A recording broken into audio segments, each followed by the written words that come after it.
In our subject computer, we have continued the chapter the internet and introduction.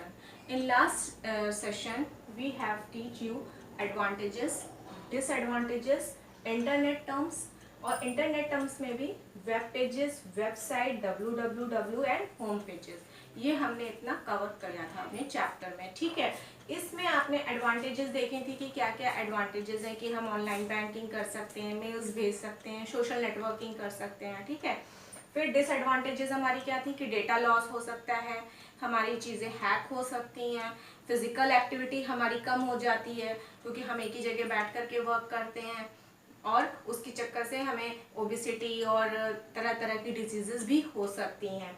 Internet terms में हमने web pages पढ़ा था. Web page क्या है? कोई भी इंटरनेट का पेज जो कि आप जब ओपन करते हैं तो पेज आपका ओपन होता है तो वो आपका वेब पेज कहलाता है.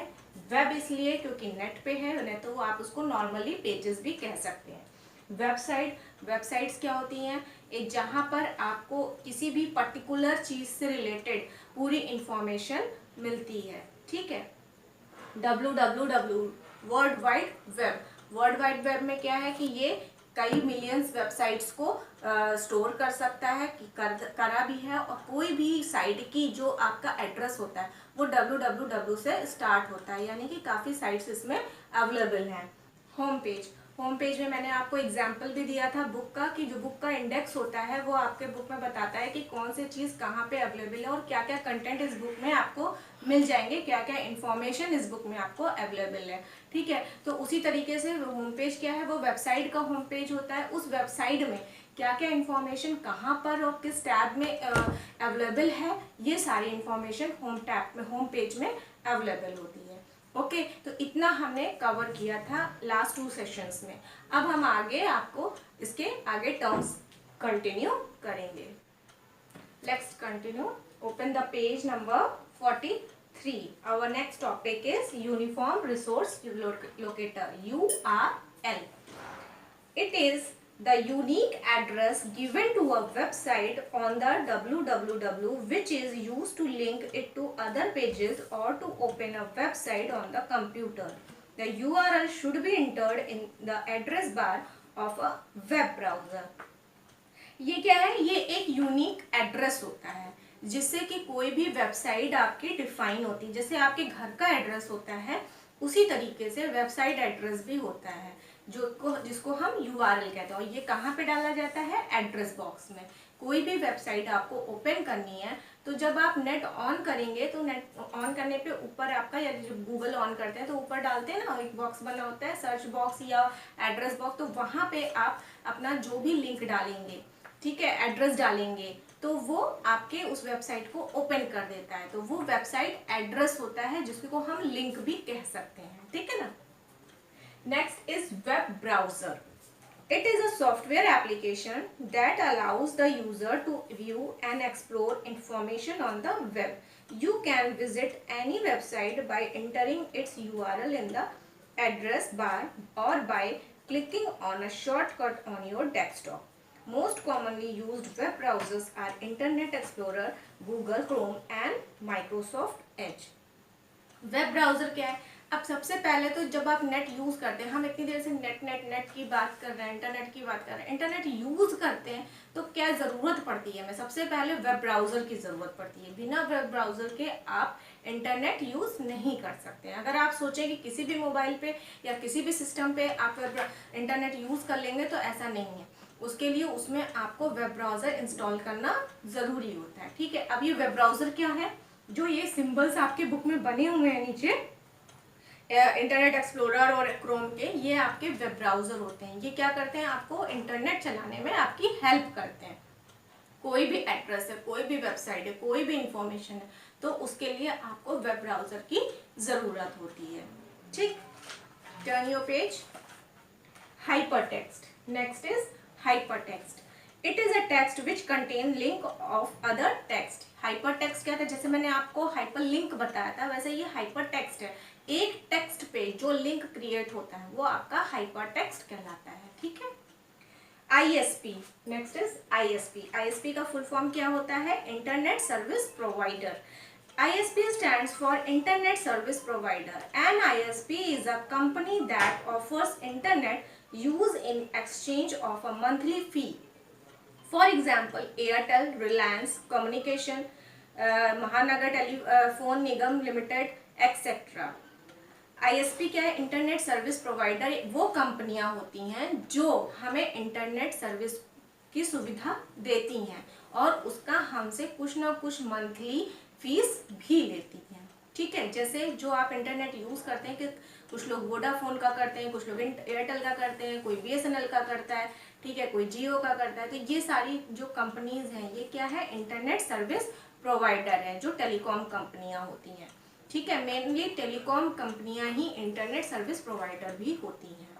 ठीक, इससे क्या होगा कि जब वो मंथली फी लेंगी और आपको एक पर्टिकुलर अमाउंट का डेटा प्रोवाइड करती हैं इंटरनेट चलाने के लिए। इसमें अभी तो जैसे आप लोग मोबाइल पे यूज़ करते हैं तो डेटा आपका डायरेक्ट आता है, आपको किसी और डिवाइस की ज़रूरत नहीं पड़ती है। कंप्यूटर में क्या होता है, आप चाहे वाईफाई से चलाते हैं तो किसी और डिवाइस की ज़रूरत नहीं है, लेकिन अगर आप डायरेक्ट कनेक्ट करते हैं तो डोंगल वगैरह की ज़रूरत पड़ती है। इसी तरीके से पहले क्या होता था कि पहले जब डेस्कटॉप पे, या अभी भी है, डेस्कटॉप पे जब कनेक्ट करना होता था तो ब्रॉडबैंड की ज़रूरत पड़ती थी, जो कि हम आगे पढ़ेंगे। तो वो कंपनियां क्या करती थी, वो उसमें भी आपको मंथली फी के अकॉर्डिंग आपको डेटा प्रोवाइड करती थी। या दूसरा तरीका भी था उनके पास और अभी भी है, जो यूज़ करते हैं कि आप डेटा यूज़ करिए, जितना बिल आएगा आपको मंथली वो बिल पे करना पड़ेगा। जैसे आपके फ़ोन का बिजली का बिल होता है उस तरीके से। ठीक है, पोस्टपेड होता है, प्रीपेड होता है। तो प्रीपेड में क्या होता है, आप एक फिक्स अमाउंट पे कर देते हैं और कंपनी आपको उतना डेटा प्रोवाइड कर देती है। पोस्टपेड में क्या था और है कि आप डेटा यूज करिए, जिसका जितना बिल आएगा वो मंथ के एंड में कंपनी आपसे ले लेगी। ठीक, नेक्स्ट आते हैं सर्फिंग। सर्फिंग क्या होता है? It means switching over from one website और वेब पेजेस टू अनदर और www. It is the process of searching information on www. The full form of www is World Wide Web. जो कि मैंने अभी last session में आपको बताया था कि www का फुल फॉर्म क्या होता है? World wide web. सर्फिंग क्या है? जैसे आप नेट पे तरह तरह की इंफॉर्मेशन देखते हैं, खोजते हैं, वेबसाइट्स ओपन करते हैं, ये क्या है? ये आपकी सर्फिंग कहलाती है। इंटरनेट की लैंग्वेज में देखा जाए तो this is called surfing. Searching new information, moving one website to another, या लिंकिंग अनदर थिंग्स, ये सारी चीज़ें आपकी सर्फिंग में आती हैं। जैसे आप नए नए प्रोडक्ट्स भी देखते हैं तो वो भी एक तरह से सर्फिंग है। नेट पे जो आप जो भी चीज़ सर्च करते हैं वो सर्फिंग के अंदर आता है। Next topic is email. Email stands for electronic mail.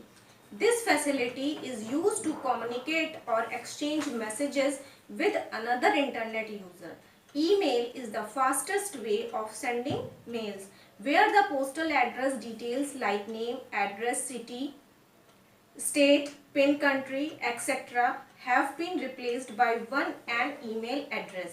The email address is given in the format info@safarindiapublisher.in. We can also attach photos, videos or other important data file along with our messages. Some of the popular sites which provides the facility to send or receive email are www.yahoo.co.in, www.gmail.com, www.rediffmail.com, etc.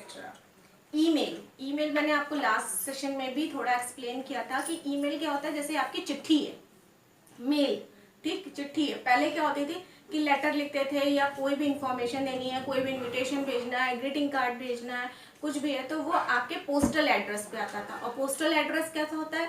पहले आपका नाम होता है, फिर मकान number होता है, गली नंबर होता है, सिटी का नेम होता है, फिर जिले का नाम होता है, फिर उसके बाद आपका पिन कोड होता है, स्टेट होता है। ठीक है, स्टेट होता है, फिर देन पिन कोड होता है। ठीक, ये पूरा चीज़ होता था। इसी तरीके से आपका ईमेल भी होता है, लेकिन इतनी ढेर सारी चीज़ें ईमेल एड्रेस के लिए ज़रूरी नहीं होती हैं। उसमें सिर्फ एक लाइन में आपका ईमेल एड्रेस होता है, जिसको आप अपने उस पर आप बनाइए अपना ईमेल आईडी, और किसी के भी ईमेल एड्रेस पे जिस पे आपको भेजना चाहते हैं उसका ईमेल एड्रेस डालिए और वो सेंड हो जाएगा।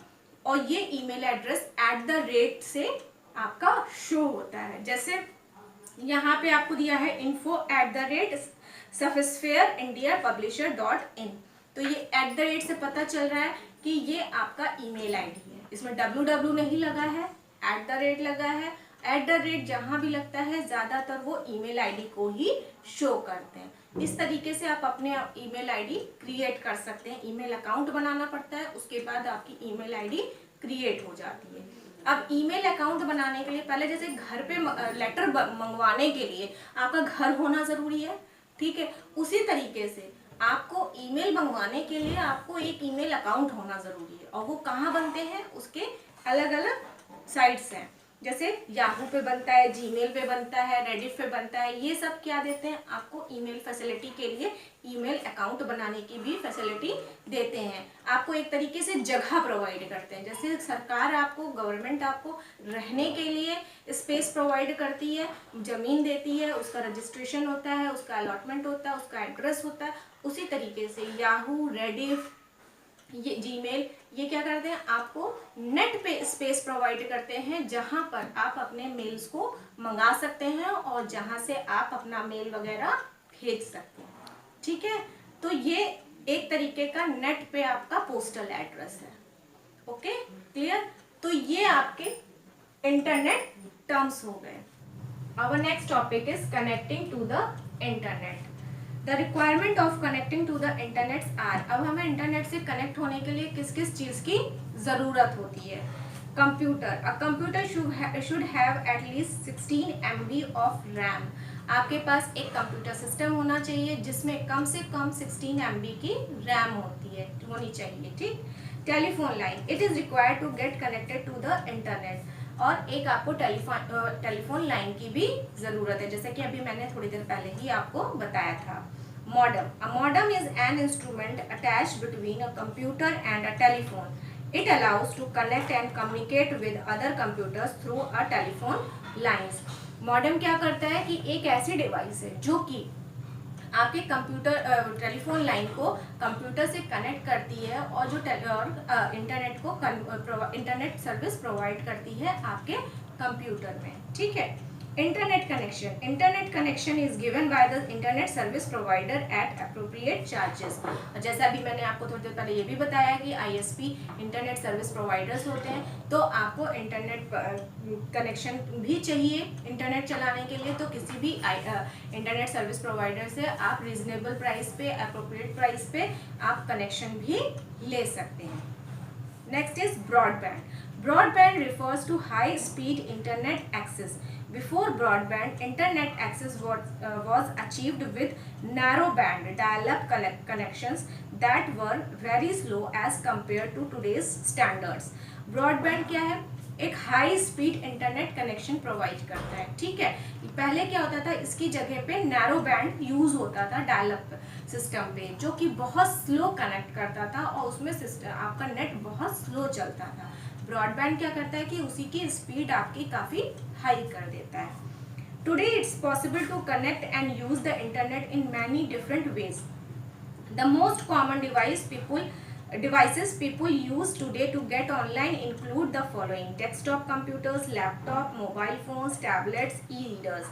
अब क्या है, अब आजकल के ज़माने में सबसे ज़्यादा लोग किस किस चीज़ पे यूज़ करते हैं, डेस्कटॉप पे, लैपटॉप पे, मोबाइल पे, टैबलेट्स पे, सभी जगह जितनी भी इस तरह से की डिवाइसेस हैं, लगभग सभी में इंटरनेट यूज़ किया जाता है। The device and method you choose for getting online really depends on the type of environment you wish to be in while using the internet, including have fluent and it in what way. The most commonly used internet connection is Wi-Fi. Wi-Fi stands for wireless fidelity. As the name suggests, Wi-Fi does not use telephone lines or cables to connect to the internet. आजकल पहले या desktop पे सबसे ज़्यादा use broadband का होता था, मैंने आपको बताया था। लेकिन आजकल वाईफाई सबसे ज़्यादा यूज़ में है, क्योंकि उसमें किसी भी टेलीफोन लाइन की, ब्रॉडबैंड की, किसी चीज़ की ज़रूरत नहीं पड़ती है। आपने वाईफाई ऑन किया, दूसरे सिस्टम से हॉटस्पॉट ऑन किया और आपस में कनेक्ट कर दिया। तो ये काफ़ी ईजीएस्ट वे भी होता है कनेक्शन का, ठीक है। तो और पहले क्या होता था, या डेस्कटॉप पे अब आजकल के जो नए डेस्कटॉप आ रहे हैं उसमें वाईफाई के फीचर्स हैं जो काफ़ी हाई वर्जन्स के हैं, लेटेस्ट वर्जन के हैं। लेकिन पहले वाईफाई अवेलेबल नहीं होता था उनमें, तो उसमें क्या करना पड़ता था, हमें ब्रॉडबैंड लेना पड़ता था और टेलीफोन लाइन का कनेक्शन भी ज़रूरी होता था। Mobile internet is a way of getting online anywhere without relying on a fixed location connection. As the name suggests, by using a mobile device, 3G and 4G are most commonly used with mobile phones and they connect wirelessly through your ISP's network. अब क्या है कि जो mobile internet है वो आप कभी भी कहीं पे भी कैसे भी यूज़ कर सकते हैं। उसके लिए आपको कहीं बाउंड होके बैठने की ज़रूरत नहीं पड़ती है। जैसे जो टेलीफोन लाइंस थी, ब्रॉडबैंड था, तो उसमें हम एक पर्टिकुलर जगह पर ही उसका यूज़ कर पाते थे। लेकिन अब इसमें जो मोबाइल वगैरह में इंटरनेट सर्विस मिलती है हमें, वो हम कहीं पर भी कैसे भी उसको यूज़ कर सकते हैं। और सबसे इस समय इसकी भी जो ग्रेड्स हैं वो काफ़ी बड़े हुए, जैसे 3G 4G, अब तो 5G भी आने वाला है, ठीक है। तो ये आपकी इंटरनेट स्पीड्स को बताता है। जी से generation, third generation internet, fourth generation, इस टाइप से है, ठीक है। और ये आपकी स्पीड भी जैसे जैसे जी यानी 3G 4G का मतलब ये है कि 3G से ज़्यादा अच्छी स्पीड आपको इंटरनेट की 4G में मिलेगी, ठीक है। 3G से पहले 2G था, वो बहुत स्लो था, तो ये धीरे धीरे इसकी स्पीड बढ़ती जा रही है, ठीक है। तो ये था बच्चों आज के टॉपिक्स, ठीक। अब हम नेक्स्ट सेशन में इसके आगे भी कंटिन्यू करेंगे। Okay, that's all for today, bye bye.